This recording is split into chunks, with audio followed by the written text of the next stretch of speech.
I returned home at 2 in the morning, with my suitcase still locked and my heart as hollow as the street outside. I should have been on a flight to Charleston by then, planning to spend a few restful days with some old friends, breathe in the ocean air, and let the grief sting a little less each morning. But while checking my bags at the airport, I realized something. The original copy of Henry's will, the most important document I was supposed to deliver to our attorney Monroe the following week, was still in the study drawer. If you're watching this, subscribe and let me know where you are watching from. I sighed, canceled my flight, and hailed a taxi back home. I figured I'd quietly step inside, retrieve the envelope, and maybe stay the night. Leave again in the morning. No one in the house knew I was coming back, because Michael, my son, had told me that he and his wife were spending a few days at Claire's sister's place to sort through some paperwork and clean out Henry's office. I didn't turn on the lights when I unlocked the gate. The house looked the same. Dark slate roof tiles and the lavender pots I had planted earlier in the season still standing tall in the cool night. I pulled my suitcase up the porch steps, hand resting on the doorknob, when I heard voices inside. A laugh, soft, uneven. Then Claire's voice, quick but clear. She still thinks she's sharp enough to keep everything. And then Michael's, slower, measured, as if laying out a plan carefully rehearsed. All it takes is a doctor's confirmation of cognitive decline. The old will gets voided. At that point, she's just an old lady who needs to be properly cared for in the right place. I stood frozen. My hand still gripped the suitcase handle. My heart didn't pound, it paused.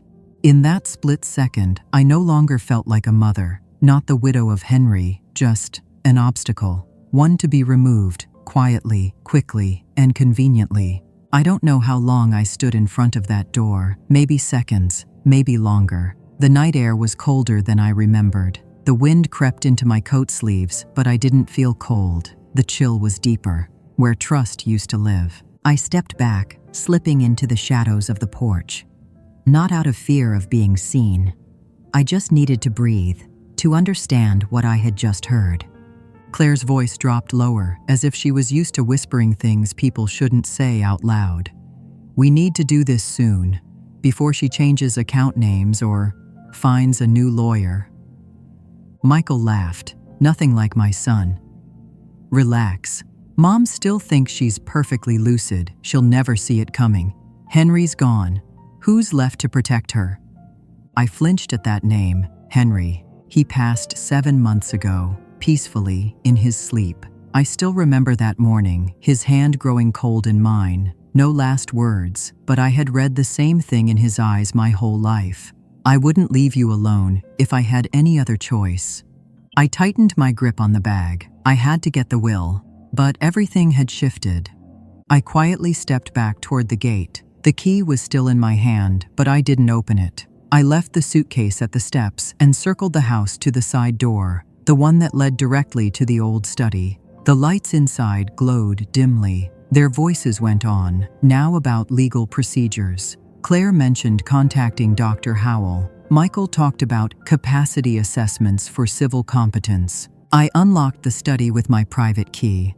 The room still smelled of old wood, books, and Henry's herbal liniment. The will was in the second drawer, exactly where I had left it. But underneath it was a small envelope, edged in blue. The handwriting was steady, familiar. To Eleanor, if you find this letter, it means I was right to worry. I held it tightly, pain and warmth rising in my chest. In this house where I had once been a mother, a wife, the keeper of the hearth, I was now a target.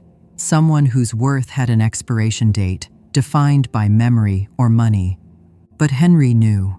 And now I knew too. I would not fight this with tears. I would begin with silence and the truth.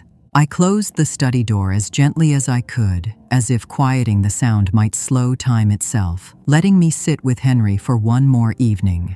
The envelope containing the will still lay there, exactly where I had forgotten it a few days ago, in the second drawer of the mahogany desk Henry had always cherished.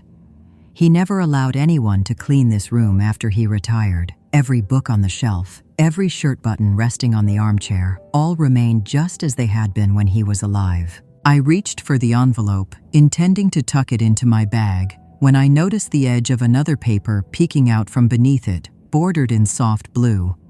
A handwritten letter. I recognized the handwriting immediately.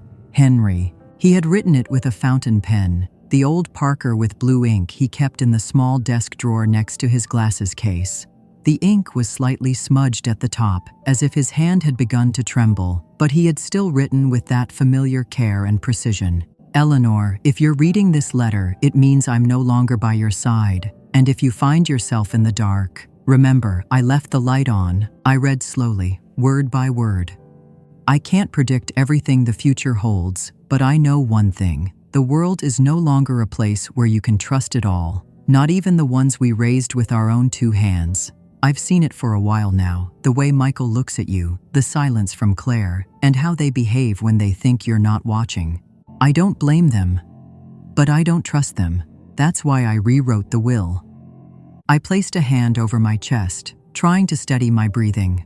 I added a protection clause. Anyone who attempts to manipulate legal authority to push you out of your life, with documents or deceit, will be automatically disqualified from inheriting anything. I never wanted to stand against my own son, but I chose to stand by you, because I knew, if you had to face the world alone after me, the least I could do was make sure the ground beneath you was solid. I sat down, still holding the letter. Henry was never one to say much. He loved me in quiet acts, adjusting my sleeves when I tied my hair up, warming my socks in the dryer on winter mornings, silently pouring me tea when I cried. This letter was his final act, a lantern left behind, just as he said. I remembered once, Henry told me, some mothers are the heart of the family, but the day they can no longer carry others, they're treated like worn-out things. I told him not to be so pessimistic. But maybe he wasn't. Maybe he just saw the truth more clearly than I did. I opened the bottom drawer, a neatly clipped stack of documents. On top was an updated copy of the will, signed 4 months ago, about a week after he learned he had late-stage pancreatic cancer. Not a single word for Michael, not a single cent for Claire. Everything, this house included, was left to me, with a trust held in suspension until a legal board of my choosing could evaluate the ethics and conduct of any prospective heir. I let out a quiet laugh. Henry hadn't chosen revenge. He had chosen protection, silent and deep, enough to be unbreakable. I placed everything carefully in my bag, folded the letter, and kept it close to my heart. Outside the door, Michael's voice had quieted.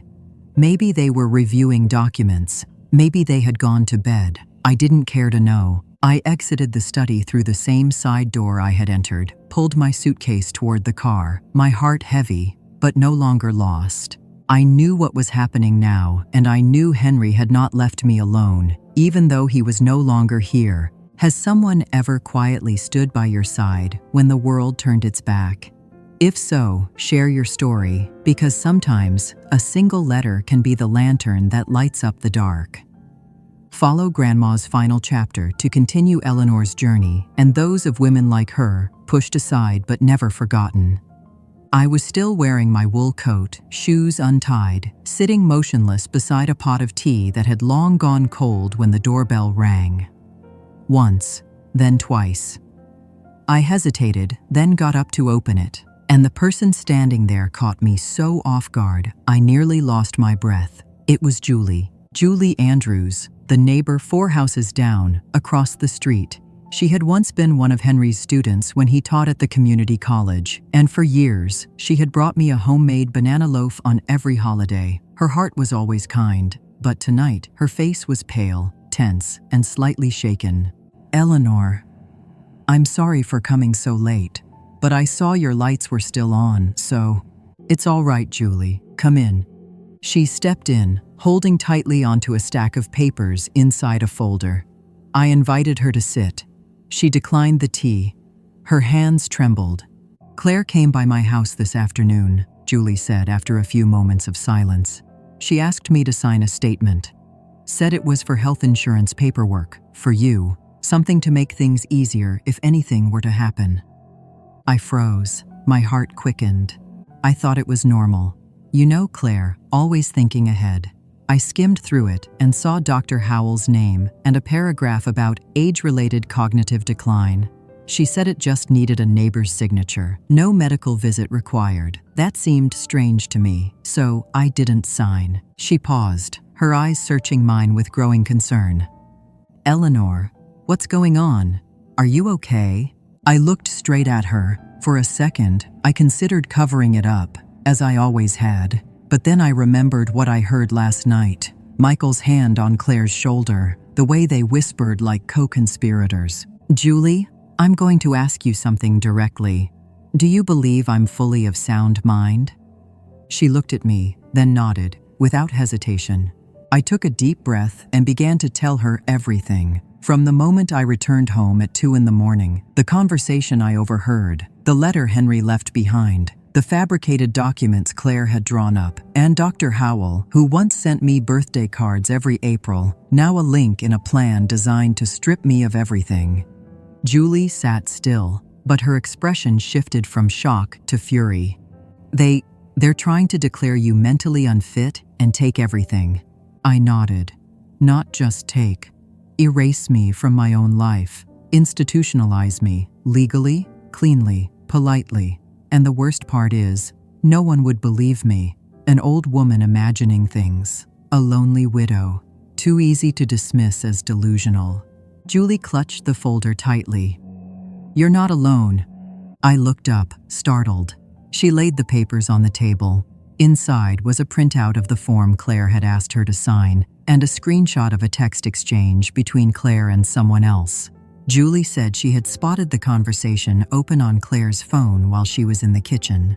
Claire had written, "Once this is done, the house is ours." She has no idea. I'm going to move fast. I didn't speak. My throat burned. I had never felt so cold in my life, despite the heater running. The chill came from inside, from the marrow. Julie sat up straighter. I'll be your witness. I have enough evidence, and if you need, I'll go with you to see the lawyer. I didn't cry, but something melted inside me. Not tears, but the wall I had built for years to carry everything alone. Thank you, Julie, I said. My voice was quiet, but firm. You just saved me from a trap I was almost ready to believe myself.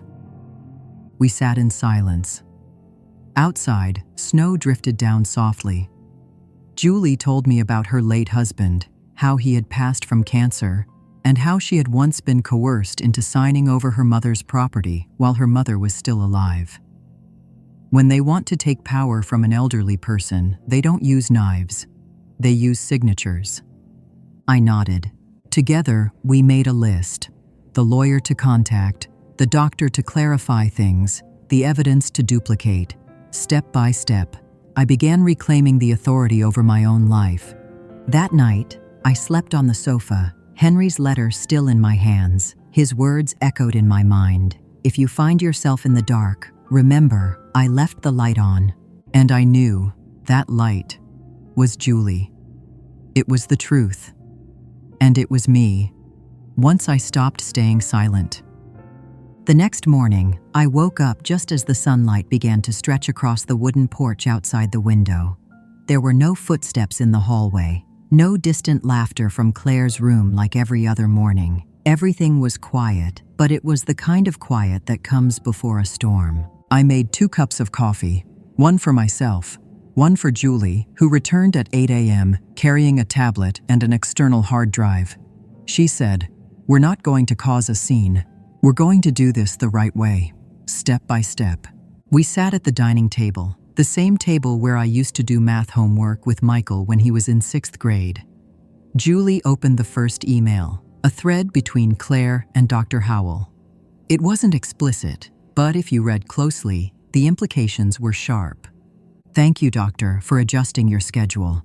We just need the signature, per Michael's instruction.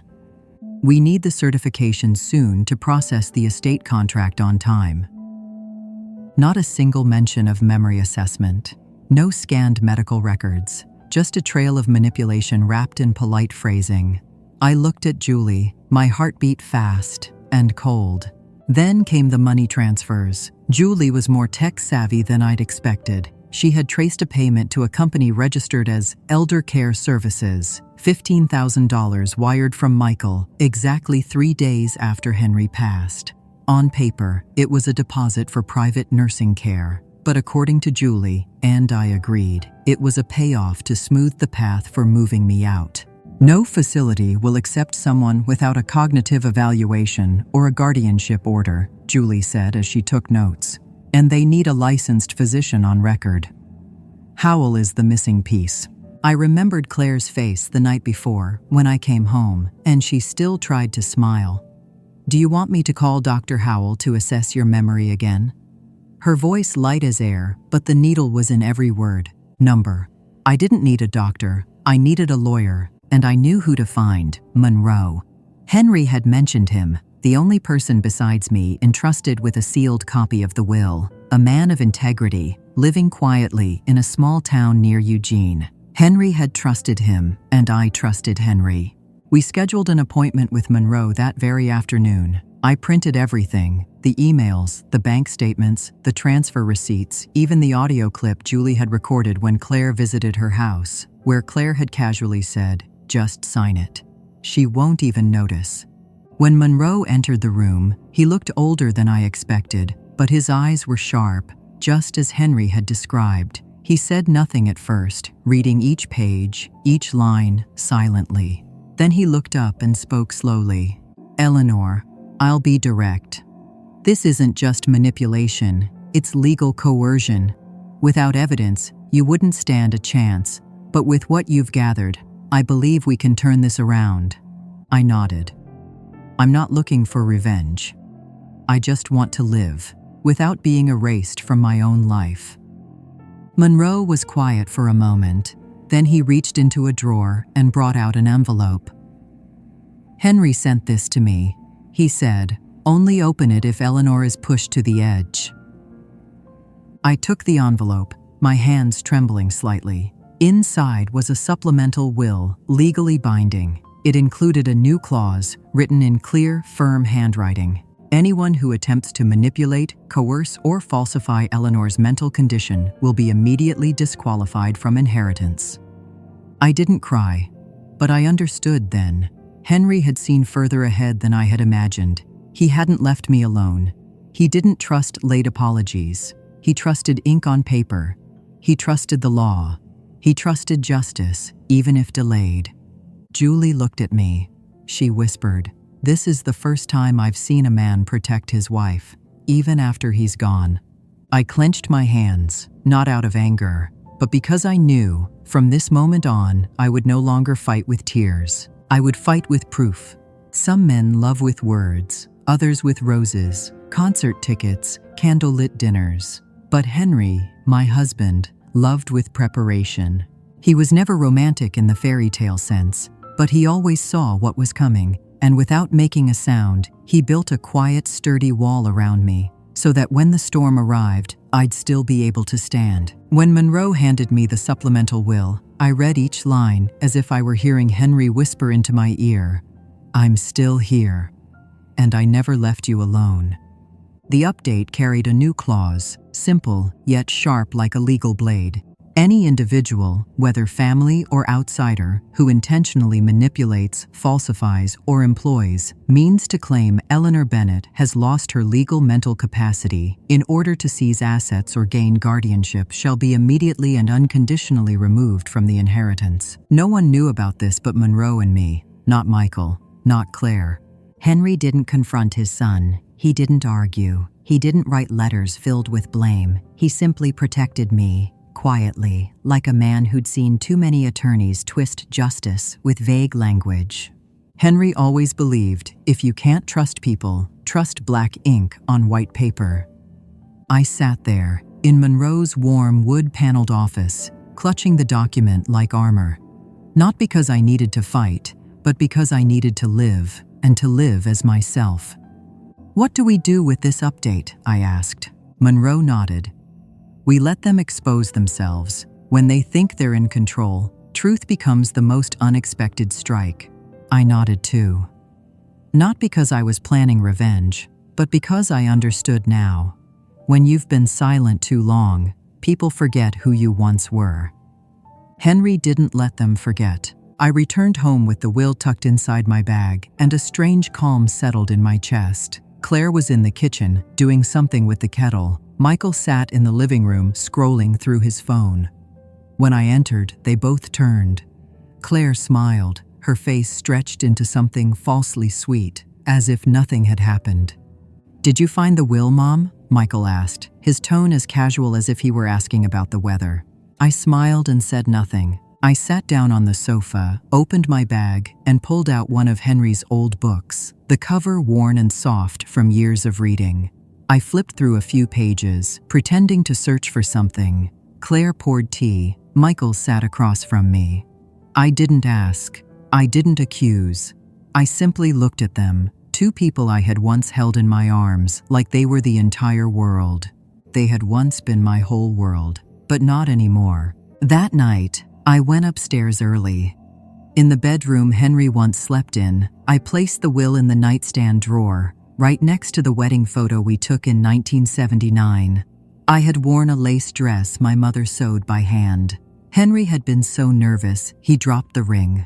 I remembered his eyes that day, shining like a June sky, and I never imagined that decades later, those same eyes would still be protecting me through written lines, legal terms, and a quiet, unwavering trust. I didn't need to fight with tears. I had something stronger than anger. I had Henry, and I had his preparation. I returned to the house in the early morning, just as the sun had yet to pierce through the fogged glass panes. The air inside still held the scent of the previous night, the chill of betrayal that hadn't quite faded. But this time, my hands didn't tremble. I no longer felt as if I'd been pushed off the invisible shoulder that once held me. I walked in, as if stepping into a play I already knew by heart, each scene, each line, each forced smile. Claire greeted me right in the hallway. She poured tea, her smile as sweet as molasses, so sweet it burned going down. "Are you tired, Mom? I made ginger tea for you." "It's cold today," she said, her voice soft like a silk scarf around the neck. Lovely, but never truly warm. Michael stood in the kitchen, pretending to be absorbed in the morning paper, though his eyes never left me. "Did you find the will, Mom?" he asked, in a tone so light it might have been mistaken for casual, as though I were a stranger rather than the woman who had once rocked him through his first fever. I smiled, not bitterly, not harshly, just enough to disguise the clarity sharpening inside me. I must have misplaced it," I said. It was the first time I lied without feeling guilty. Claire pulled out a chair for me, offering it with the grace of a hostess entertaining a guest. She talked casually about the flowers for Henry's memorial, asking if I wanted to help choose the arrangements. I nodded. My eyes were on the tea, but my mind was on the will, tucked safely in the drawer beside Henry's letter. I found myself caught in two parallel performances. One was theirs, crafted with rehearsed lines and carefully choreographed gestures. The other was mine. Silent, calculated, filled with glances that deliberately misled. I began to play my role. I asked Michael, "Have you eaten breakfast yet?" "I picked up your favorite bread from the old bakery." He nodded with a strained smile before retreating to his study. Claire watched him go, then turned back to me. "You know, work's been so stressful for him lately. Please don't take it personally if he's a little distant." Distant? I had overheard him conspiring to legally dispose of me, quietly, methodically, with just enough moral camouflage to look respectable on paper. Distant was the gentlest word I'd ever heard for it. I said nothing. Instead, I told her about Henry's favorite stew and how we used to live in a tiny rental by the hills with no heater, but laughter echoing through every room. Claire nodded like a dutiful daughter-in-law, but beneath her perfect mascara, I saw no flicker of grief. They thought I was slipping. They thought I was still the soft, outdated mother who'd forgive anything just to see her children every day. I let them believe it. I walked the hallway like a forgetful old woman, but in my mind, I recorded every line, every glance, every signal that confirmed what they were building. Not hatred, but erasure. paper by paper, signature by signature. That afternoon, I sat on the porch, pretending to nap in the rocking chair. Through the curtain's slit, I saw Claire on the phone, her voice low but clear. No, she hasn't produced the will. I honestly think my mother-in-law's really slipping, but Michael says just wait a few more days. The lawyer hasn't called back. Should be fine. I closed my eyes and clutched the thin blanket a little tighter. The script was still unfolding. That evening, I went to my room and locked the door. I turned on the small lamp at my writing desk, took out the will, and reread Henry's letter, letting his words settle into my chest like a quiet drumbeat. Then, I opened my leather-bound notebook and began to write. Every action, every phrase, every glance, every call. Piece by piece, I was stitching together the full tapestry of what they were trying to do. Henry had protected me with paper. I would protect myself with memory. Acting had always been something I disliked, but this time, I would perform with precision, not to earn love, but to reclaim the truth. I didn't need tears to prove I was right. I needed time and patience, because people only show their true faces when they think they've already won. The sky that morning was the color of bruises, dull, swelling with something unsaid. I wore Henry's favorite black velvet dress, not in grief, but in defiance, a reminder to them, and maybe to myself, that I was still standing, still whole, still here. The law office sat tucked between two weathered brick buildings, the same ones Henry and I used to pass on our Sunday walks before his body slowed, but his mind never did. Gerald Hayes was waiting inside, Henry's friend, a man who knew how to hold silence the way others held power. His office smelled of aged paper and polished wood, of quiet battles fought and truth stored carefully until the time was right. They arrived late, of course. Claire breezed in like she owned the oxygen, sunglasses still on though the sky outside hadn't seen the sun all week. Michael followed, stiff-backed, arms crossed, his mouth tight, his conscience tighter. Neither looked at me. I offered them no words, only the faintest nod. That was all I had left for them now. Gerald opened a folder the color of dried blood and said, evenly, "We'll begin with the reading of the amended will, dated 3 months prior to Mr. Bennett's passing, fully witnessed, notarized, and legally certified." I saw the flicker in Michael's jaw, a twitch, a second too slow to be masked. Updated. He hadn't known. All properties, financial accounts, and landholdings are to be transferred without restriction to Mrs. Eleanor Bennett. Claire's spine straightened. Michael's eyes narrowed. And then Gerald continued.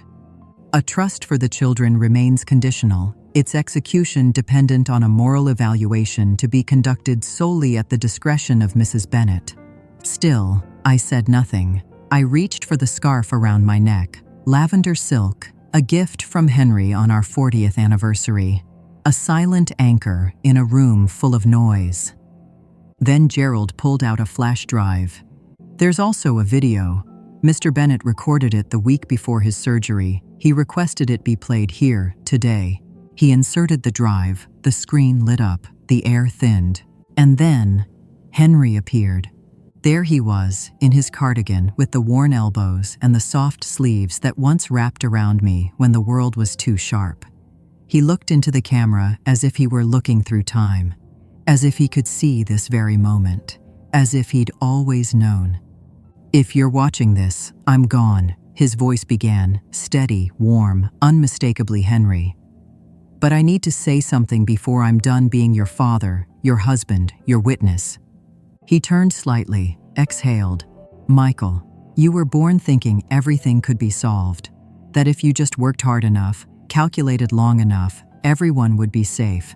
But control is not love, and sometimes, son, safety becomes a cage." Then his voice dipped lower. "Claire, you're strategic, capable, but no amount of strategy justifies silencing someone to make things easier for yourself." Then he leaned forward, and when he spoke again, the softness was gone. "If either of you tries, by legal loopholes, forged documents, or whispered manipulation, to remove your mother from her rightful place in this family, then you forfeit everything, the inheritance, my respect, my name." Michael blinked fast. Claire shifted like her skin didn't fit right anymore. The room was silent, but the air buzzed with the sound of unraveling power. Henry continued, slower now. "This isn't punishment. It's protection. That woman gave her whole life to this family. She bore your childhoods and your failures. She stayed when no one asked her to. She stayed even when no one deserved it. And I will not let her be erased." And then came the part that broke something open. "Love her now, while you still have the chance. And if you can't, step aside." The screen went black. Claire pressed a tissue to her cheek. Michael stood so suddenly, his chair scraped the hardwood. This was coerced. He spat. He wasn't in his right mind. Gerald didn't flinch. I was there for every draft, every signature, every pause he took to make sure he meant every word. This was Henry, entirely. I rose, calmly, collected my bag, my scarf, my breath. And then I turned to face them, not as their mother, not as the woman they once could dismiss, but as the keeper of what Henry built and what they tried to steal. "I will decide," I said, voice even, "what's left for each of you. And it starts with honesty." Then I left. The door closed behind me with a satisfying click. Outside, the sky had cleared. The sun broke through in fractured beams, warming my face. And for the first time in a long, long while, the light felt like it belonged to me. I came home just before noon. The house welcomed me with that quiet, familiar emptiness that once signified comfort but now felt hollow, like a room that still holds its breath long after the guests have left. I poured myself a cup of tea and sat in Henry's old armchair by the window, where the Sunday light used to land on his lap and the newspaper rustled like whispers between pages of a settled life. The sunlight filtered through the lace curtains, painting faint golden freckles on the backs of my hands, fleeting, trembling, like the memory of touch. I didn't cry. I didn't rage. What remained in me was quieter than all of that, a deep and echoing stillness, no longer sharp like it was the night I first overheard their plan, but heavy with knowing. That afternoon, Michael walked in. He didn't knock. He used his key like he always had, as if nothing had shifted in the structure of our love, as if he were still the boy who once came home after finals, empty-handed, but full of stories. Claire wasn't with him. He stood in the center of the living room with his hands buried in his coat pockets, eyes flickering, unsure of what to do with the weight between us. "Mom," he said, barely meeting my eyes. "I think I should say something." I set my teacup down slowly and looked at him. "You don't need to say anything," I answered, my voice quiet but firm, "because words don't undo what's already been done." He flinched, almost imperceptibly, then forced out a reply. "I'm sorry, if things went too far." "Claire, she was just trying to protect the family." I smiled faintly, but it wasn't the kind of smile that forgives. "She wasn't protecting the family," I said. "She was protecting control. And you let that become more important than being a son." He didn't argue. Perhaps there was nothing left to say. Maybe he realized then that some lines, once crossed, don't move back to where they were. I studied him, the boy I raised, the man I barely recognized, and said, not with anger, but with something deeper and quieter, "I don't want your money. I just want a son who knows what shame feels like." The words settled like dust in the air, soft but impossible to ignore. He looked at me for a long while, then turned away, shoulders lowered. I didn't hate him, but I did mourn him, mourn the child who had once clung to my hand in parking lots, now lost somewhere in legalese and silence. I mourned, too, the years I spent teaching kindness, but forgetting to teach boundaries. Claire never came, but later that night, an email arrived. It was long and polished, filled with language designed to soothe, misunderstandings, pressure, concern for the future. But not once did it contain the word, sorry. I didn't finish reading it. I deleted it, because I had finally understood. Some people don't return to make things right. They come only to retrieve what they still believe is rightfully theirs, even if they never truly earned it. I didn't need an apology written in haste, not when the inheritance was already gone. I needed them to stop. Stop the manipulation. Stop the theater. Stop assuming I was too old or too gentle to recognize betrayal when it wore a gentle tone. And if they couldn't stop, then I would be the one to walk away. That night, I opened the little wooden box Henry had left for me in the drawer beside the bed. Inside, wrapped between old brooches and forgotten earrings, was a note in his handwriting. It read simply, "You are family, not a burden." I held it close to my chest and leaned back in the chair, letting those 6 words wrap around my bones like armor. He knew. He always did. No one else gets to write the ending of this story. Not Claire, not Michael, not a judge, or a bank account, or a whisper across a family dinner table. Just me. The woman who lived through it, who bled quietly behind a smile, and who now, at last, chooses herself. Because sometimes, walking away is the loudest form of truth we have left.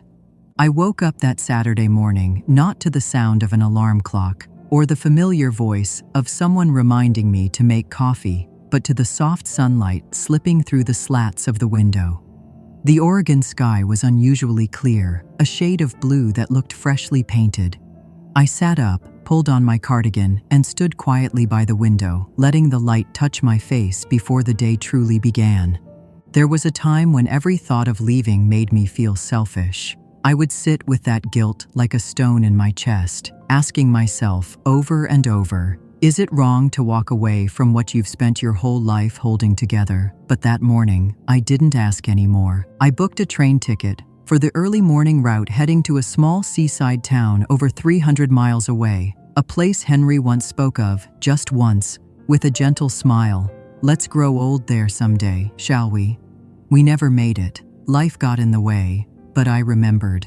I didn't pack much, just a few clothes, an old notebook, a couple of worn paperbacks, and the letter Henry left me. No assets, no rigid plans, only myself, the woman who once lost her name to the roles of mother, wife, and keeper of the hearth, now stepping out of all those names to reclaim the one that truly mattered, mine. The train rolled on, over iron bridges and rustling woods, cutting gently through the ache that had long held me in place. I leaned my head against the glass and traced Henry's words with my fingertip, faint and blue on the old paper. Live again, even without me. And I understood then. I wasn't leaving out of fear. I was leaving because I was choosing myself. I was choosing peace. I was choosing mornings filled with the sound of waves instead of phone calls. I was choosing the fullness of silence over the hollowness of conversation. In the new town, I rented a small house with a white porch and a bougainvillea vine climbing one post like it had something to say. The landlady handed me the keys and said, "This place suits people who like quiet." I smiled back. Then I've come to the right place. I spent my first afternoon dusting shelves, folding clothes, placing a few books in their new home, arranging a jar of wildflowers on the kitchen table. Every gesture felt like a small act of resurrection. There was no rush, no one watching the clock. That evening, I walked to the beach. The wind was salty, the waves frothy and silver. I slipped off my shoes and let the wet sand hug my bare feet. With each step, I let go of something old. With each breath, I found a little more of myself. I don't know how long I'll stay, maybe a few weeks, maybe the rest of whatever time I have. But for the first time in decades, I don't need to know, because I'm no longer living to fulfill someone else's story. I'm living to answer to my own. I used to think that loving someone meant never leaving, but now I understand. Sometimes the most profound act of love is walking away, not to abandon, but to return to yourself. I started my morning not with the urgency of a to-do list or the weight of someone else's expectations, but by opening the creaky wooden door that led to the garden, not for anyone, but simply for the light. I brewed my tea slowly, deliberately, letting the steam rise like a quiet hymn, while the wind rustled through the bougainvillea vines outside, as if singing something just for me. The little cottage I'd rented sat at the end of a gentle slope, just a few minutes from the sea. It wasn't grand or remarkable by any measure, but to me, it was a beginning, a place without roles, without scripts, just me and what remained of my own breath. That morning, while tidying the nightstand drawer, I found a folded note. It was Henry's handwriting, slightly faded, the ink bleeding a bit at the edges, but unmistakable. It was a list, short, ordinary, and deeply him. Wear red lipstick to the market. Buy expensive jam. Dance barefoot in the kitchen when it rains. I sat with that piece of paper for a long while. I didn't cry. I didn't ache. What I felt was gentler, like being held. Like Henry's voice was somewhere in the breeze, saying not as a farewell, but a promise. You were never just my wife. You were your own person. A whole, vivid life. And so I began. I put on bright red lipstick, the shade I used to think was too loud for a woman nearing 70. I walked to the market and bought the expensive jar of strawberry preserves because I liked it, not because it was practical. I came home, played an old jazz record, and when the season's first rain tapped on the roof, I kicked off my shoes and spun in my little kitchen, not for show, not for anyone else, but to live again, this time, just for me. Each day, I write a little. Fragments of memory, conversations that never happened, letters I once wished someone had sent, words I needed to hear from myself, the version of me who used to believe that love meant staying silent, that sacrifice was the only form of honor, but I know now. Love is not erasure. It is recognition. It is being seen, being heard, being fully present, not on someone else's terms, but my own. Michael never called again. Claire didn't write, and I've stopped waiting.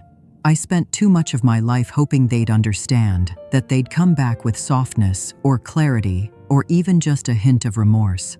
But one day I realized, waiting for someone else to awaken is the same as choosing to remain asleep. I don't need them to move forward. I only need myself. Julie still calls sometimes. She drops by with flowers, with stories, with laughter that doesn't ask for anything in return. We don't speak of the betrayal often, but we understand it lives somewhere behind the way we now value quiet truths. Monroe, the lawyer, sends the occasional message. You reminded me that justice doesn't always arrive on time, but it can still arrive.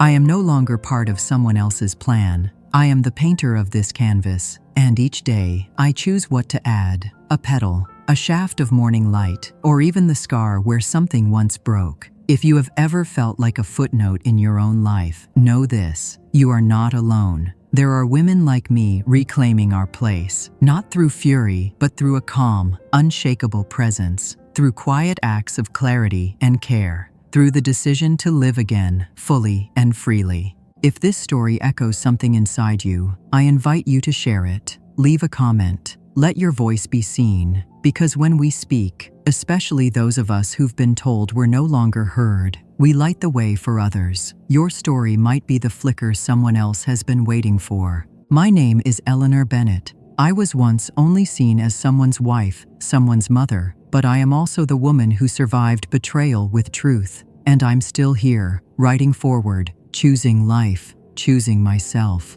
Let this not be the end of the story, but the start of yours. Subscribe, share, join me again, because life, in its quietest forms, is still worth telling.